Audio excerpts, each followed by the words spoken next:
O caos do limbo em constante mudança. É onde tudo e nada é possível. É onde o caos puro fervilha. É onde os elementos morrem. Limbo é um plano de puro caos.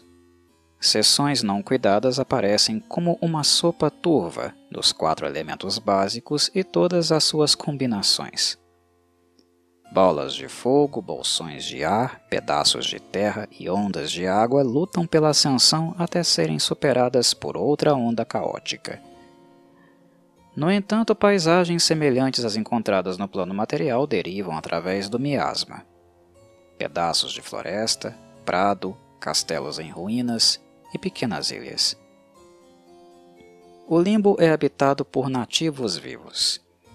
Os mais proeminentes deles são os Githzerai e os Slade. No plano, a maioria dos peticionários assume a forma de esferas fantasmagóricas e refletidas de caos em redemoinho. No limbo não há camadas. Ou, se isso acontecer, as camadas continuamente se fundem e se separam, pois cada uma é tão caótica quanto a outra, e mesmo os mais sábios dos sábios teriam dificuldade em distingui-las. O limbo possui gravidade direcional subjetiva, ou seja, a força da gravidade é a mesma que no plano material, mas os indivíduos escolhem em que direção ela puxa. Aqui não há gravidade para objetos desacompanhados, mas objetos usados, presos ou carregados compartilham a gravidade subjetiva do seu dono. Isso pode ser muito desorientador para um recém-chegado. O tempo cronológico no plano é normal e seu tamanho infinito. O limbo dura para sempre, embora tenha componentes finitos, incluindo grandes pedaços de terra estabilizada, mosteiros e cidades Githzerai. O ambiente, por sua vez, é altamente mórfico. O limbo está em contínua mudança, e é difícil manter uma área específica estável. Uma determinada área, a menos que de alguma forma seja estabilizada magicamente, pode reagir a feitiços específicos, pensamento senciente ou força de vontade. Quando deixada isolada, ela muda continuamente.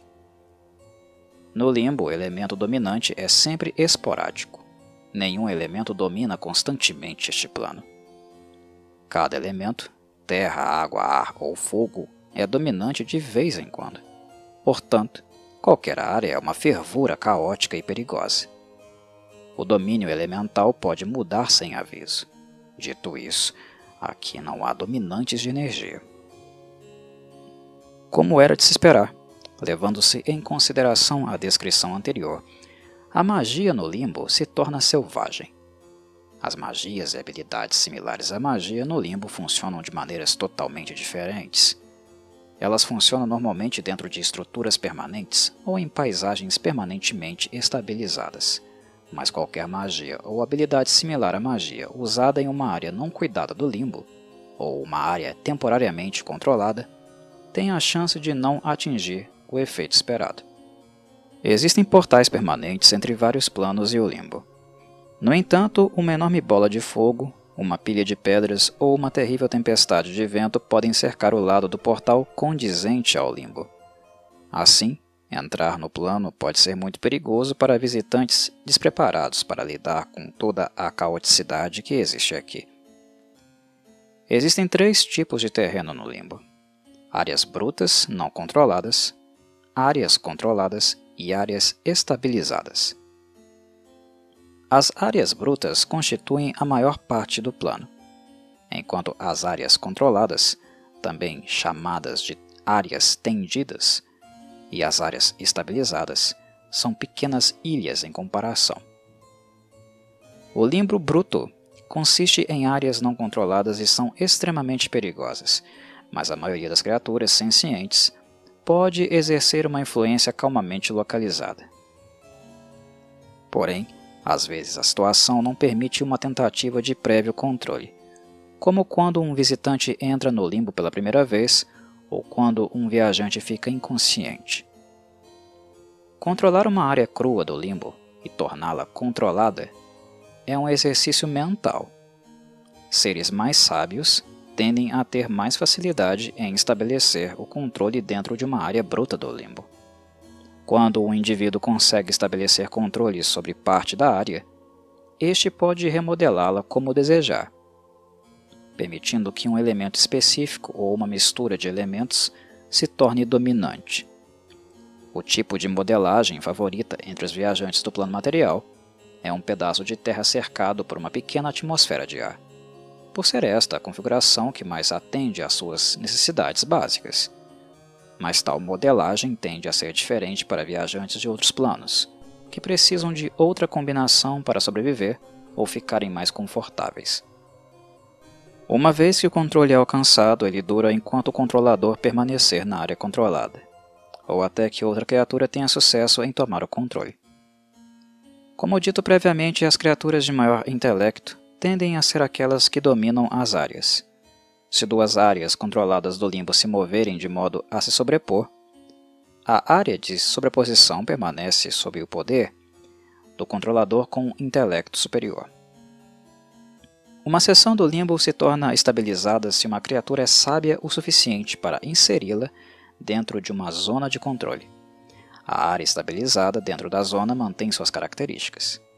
Ela tende a vagar ao capricho das correntes caóticas do limbo e, se não for protegida, é eventualmente erodida por repetidas imersões nas ondas elementais. Por exemplo, uma bola de fogo de 1,5 metro de raio pode se tornar estável se criada por uma criatura altamente sábia. Mas ao longo de várias imersões na água, no entanto, ela é erodida e finalmente dissipada. Dito isso, criaturas industriosas podem juntar pedaços de terra estabilizada e usá-las como base para estruturas permanentes, especialmente se cuidadas por guardiões. Os Slade e os Githzerai são comumente associados ao limbo. Das duas raças, apenas os Slade são nativos desde o início dos tempos. Os Githzerai chegaram muito depois, encontrando no plano um desafio ao seu espírito indomável. O limbo também é um campo de provas duras para o ethos particular dos Githzerai. Dor é a fraqueza deixando seu corpo, eles dizem. Os Slade, mesmo sendo nativos, controlam o limbo assim como os viajantes. No entanto, o controle de um Slade nunca vacila, mesmo se a criatura estiver inconsciente e a área de controle a cercar firmemente. Para os telespectadores, parece que um Slade sempre sai ileso de um banho de fogo. Os poucos Githzerai que seguem uma vocação monástica também seguem os ditames da lei, e tais monges são particularmente desafiados pelo caos do limbo. No entanto, o traço fortemente alinhado ao caos do limbo é neutralizado pelas paredes dos mosteiros Githzerai. Entretanto, a maioria dos Githzerai não segue um chamado monástico e se reúne em grandes cidades. Já os peticionários do limbo são aqueles que reverenciam o caos acima de tudo. Alguns vêm para incorporar o plano, enquanto outros permanecem como espíritos insanos compostos de limbo em movimento. Os peticionários do limbo muitas vezes aparecem como massas rodopiantes de coisas do caos, balbuciando e rindo sem se importar com o que está ao redor. Como os Slade, os peticionários controlam automaticamente o caos em sua vizinhança pessoal, mesmo se estiverem inconscientes, tornando-se imunes ao ambiente tempestuoso. Como tudo no limbo, o movimento depende das condições locais. Onde o ar é dominante, um viajante pode tirar vantagem da característica subjetiva da gravidade para cair na direção desejada a uma velocidade máxima de 300 pés. Os viajantes em áreas com predominância de fogo também podem tirar vantagem da gravidade subjetiva, presumindo que o viajante possa sobreviver à viagem. Nadar em água e cavar a terra também são possibilidades. Normalmente, os viajantes tendem a obter o controle de uma área específica, transformando-a em uma área dominante do ar ou dominante de terra e ar. Da borda de cada área controlada, eles ganham o controle de uma área adjacente e se movem para lá, repetindo o processo à medida que avançam pelo plano. Um método reconfortante de viajar é permitir que a gravidade puxe os pés em direção a um pedaço de terra, sobre o qual paira uma atmosfera de ar, e assim andar sobre ela normalmente. Mapas são inúteis nesta vastidão caótica. Com o tempo, até mesmo estruturas sólidas e permanentes passam a se mover nas correntes caóticas do limbo. O tempo que um indivíduo ou grupo de indivíduos leva para chegar a uma área específica depende de quão familiarizados eles estão com essa área. Em um combate onde todos os participantes usam a mesma direção da gravidade subjetiva e ficam em uma superfície sólida, nada difere do combate padrão. No entanto, aqueles que sabem tirar vantagem da gravidade subjetiva podem usá-la para dar saltos incríveis, voar rapidamente, se ameaçados, ou correr ao longo de pisos ou tetos. Um atacante que atira ou arremessa uma arma de longo alcance confere gravidade subjetiva à munição. O limbo está repleto de maravilhas incalculáveis. Ondas aleatórias de fogo elemental iluminam o plano. Algumas estão distantes e são visíveis apenas como um brilho fraco, se espalhando pelos mares flutuantes, enquanto outros são sóis brilhantes e próximos demais. A fervura aleatória do limbo às vezes limita a visão a nada, dentro de uma área dominante de terra, por exemplo. Mas outras vezes a visão pode se estender por quilômetros através de áreas dominantes de ar contíguas. Não há dia ou noite no limbo. Cidades e mosteiros dos Githzerai. Os Githzerai, que chamam o limbo de lar, se reúnem em cidades e mosteiros. Eles se congregam nas cidades e não seguem a tradição monástica pela qual a raça é tão conhecida. Em vez disso, eles reverenciam as proezas marciais diretas e todas as artes mortais de um guerreiro ou conjurador. No entanto, mesmo os Githzerai nascidos no ambiente urbano olham com simpatia para aqueles Githzerai que têm a força de espírito para deixar a cidade para trás e treinar em um monastério flutuante à deriva do caos. Shraktilor. Esta é a maior cidade Githzerai.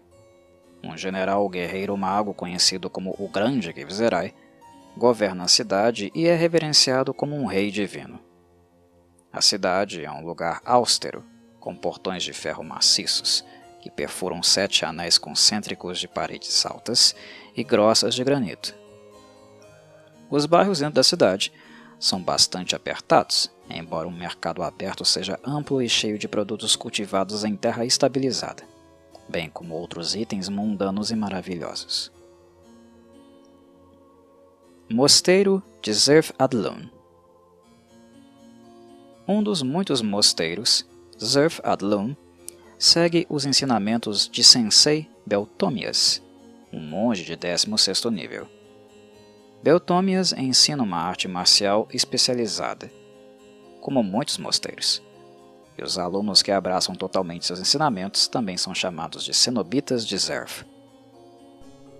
Aqueles que praticam Zerfi, o ensinamento de Zerf, na língua Githzerai, afirmam perscrutar um momento no futuro a fim de ajudar em sua perícia marcial. Visto de fora, o mosteiro parece quase uma pequena clareira de torres e pináculos de pedra encamadas ao redor de uma esfera com cerca de 400 metros de diâmetro. Aproveitando ao máximo a gravidade subjetiva do limbo, o interior do mosteiro possui escadas em espiral que conectam pisos a paredes ou tetos. Todas as superfícies são realmente pisos, para aqueles que não se importam em ajustar sua própria orientação subjetiva. Vastos salões oferecem espaço para o treinamento em massa de artes marciais, enquanto centenas de minúsculas células iluminadas por velas fracas fornecem privacidade para meditações individuais. A programação de um monge em Zerf Adlon é estrita e severa, mas as recompensas do espírito são consideradas compensação suficiente. O mosteiro acolhe os visitantes e pode hospedá-los por até uma semana em alojamentos reservados à hospitalidade. Os não Githzerai, interessados em estudar no mosteiro, têm permissão para fazê-lo, embora o suplicante deva estar disposto a passar alguns meses ali, aprendendo o básico e cumprindo o cronograma de um cenobita. Os Slade do Limbo. Os Slade vagam livremente por toda a extensão do caos e ilesos a tudo, exceto as mais severas tempestades do caos. Geralmente, os Slade variam em gangues nômades de 2 a 5 ou grupos maiores de 6 a 10 Slade. Eles caçam o caos em busca de comida e estão prontos para lutar contra outros predadores, muitos dos quais são nômades rivais. Bestas do caos, devastadoras, representam ameaças mais perigosas. Quando encontradas no plano do limbo, as bestas do caos são sempre da categoria de tamanho grande. Pedra de Desova. O lar primordial dos Slade, a Pedra de Desova está localizada em um reino de seu maior domínio. Cada raça de Slade converge para a Pedra de Desova para uma temporada de acasalamento. Os Slade hermafroditas acasalam-se na pedra em turnos, fertilizando os ovos internos uns dos outros. Quando a próxima raça Slade do ciclo toma a Pedra de Desova do grupo anterior, os Slade carregam esses ovos fertilizados semelhantes a sementes para a posterior implantação nos corpos hospedeiros. Às vezes, entretanto, jovens Slade são produzidos ali mesmo, na pedra, porque os Slade acabam se implantando devido ao seu frenesi de acasalamento. Assim, Slade e adultos mortos rotineiramente flutuam sobre a pedra até serem destruídos pelo caos do limbo. Embora a pedra vá de um lugar para outro, correntes de caos sempre fluem para longe desta. Os Slade podem reconhecer essas correntes e segui-las rio acima, metaforicamente falando. As correntes crescem em tsunamis e dão origem a tempestades do caos quando a pedra muda de mãos entre os Slade. Um Slade da morte protege a Pedra de Desova o tempo todo contra visitantes não declarados em potencial. Este sentinela, chamado de Guardião da Pedra, é um Slade da morte extremamente poderoso, que possui vários níveis de guerreiro e feiticeiro. Os Slade acreditam que arrancar o controle da Pedra do Guardião permite que o vencedor renasça como um Slade da morte com os poderes de um anarquista. O nível de controle possuído pelo anarquista pode trazer existência a edifícios, vegetação e animais, um ecossistema inteiro, se desejado. Os Lords Slade. Alguns dizem que poderosos senhores Slade, chamados Sezanan e Igor, são representantes dos verdadeiros Slade. Conforme a história continua, os Slade são seres do caos supremo e suas formas não seguem um padrão estabelecido. Mas quando Sezanan e Igor subiram ao poder há muito tempo, eles não queriam algum dia enfrentar um Slade gerado por uma mutação aleatória maior do que eles. Assim, eles alteraram a Pedra de Desova para limitar as futuras gerações de Slade ao punhado de raças que eles agora possuem. As runas brancas ardentes que circundam a Pedra de Desova falam dessas limitações, embora nenhum Slade, exceto os senhores Slade, conheça seu verdadeiro propósito. No entanto, devido à maneira inerentemente caótica com que eles se reproduzem, às vezes os Slade, com mutação leve e ocasionalmente severa, nascem de qualquer maneira. O Slade com grande mutação não se parece em nada com a forma Slade básica.